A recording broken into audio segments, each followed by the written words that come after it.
Recently, Nigerian President Muhammadu Buhari has reached out to the Senate for the approval of $800 million World Bank loan to finance the National Social Safety Network program. In case you're trying to use a cutting board to clean your ears to be sure you heard me well, yes, 800 million American dollars. But the federal government of Nigeria has explained that they will transfer the sum of 5,000 naira per month to the bank account of 10.2 million poor and low-income households for a period of 6 months, with a multiplier effect on about 60 million individuals under the conditional cash transfer window of the program. Government with the pamper. Where is such a caring zaddy? So touching. But for the sake of those of you who are doubting the credibility, this is what the president told the Senate in his letter. In order to guarantee the credibility of the process, digital transfers will be made directly to beneficiaries' account and mobile wallets.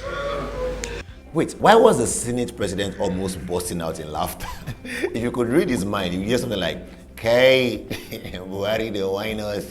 This place in the Senate to transfer no be assurance. All over Sabia they go well lie." As much as incurring debt is a part of running countries globally, one of the major worries of Nigerians is the debt profile of this administration, compared to previous administrations.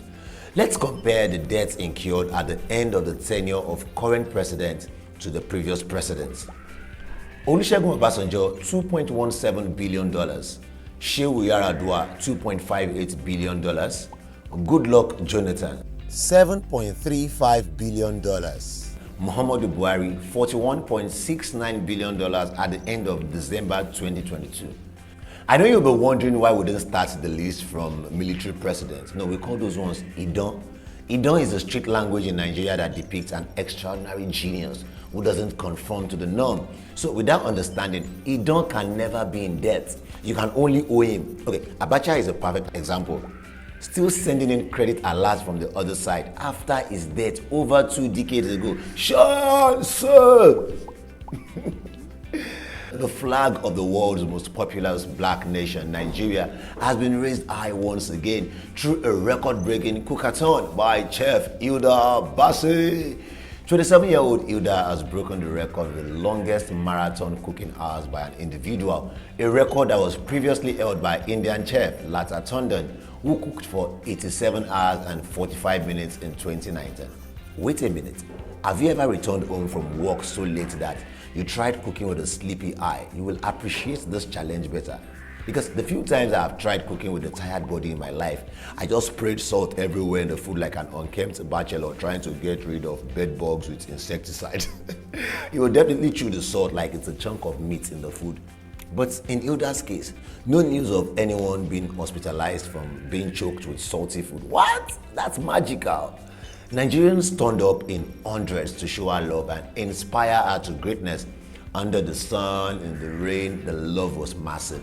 Many celebrities were present to show her love, both dead and alive. Yeah, because there's a fallacy that wherever a crowd of 100 are gathered in Lagos, there are 2 to 5 ghosts chilling in their midst. To the crux of the matter, for cooking for 100 hours and 40 minutes, ladies and gentlemen, stand up for the world cooking champion, Hilda Baci. Currently, Hilda is practically every Nigerian's brother's, friends, cousins, distant niece, because success definitely has many family members. Now to a very sad one on the foreign scene. Hundreds of human bodies connected to a cleric have been found in several graves in Shakahola forest, close to Malindi in Kenya, an East African country. Autopsies on over 100 bodies showed that most of them died of starvation, probably after following the preaching of Paul Ntenge Mackenzie, the self-proclaimed pastor of the International Church of the Good News, who preached that fasting was the surest way to meet Jesus. Did I just hear you shout, God forbid? Yes, I agree with you, God forbid. Because even Moses and Jesus didn't fast beyond 40 days at a stretch according to Bible records.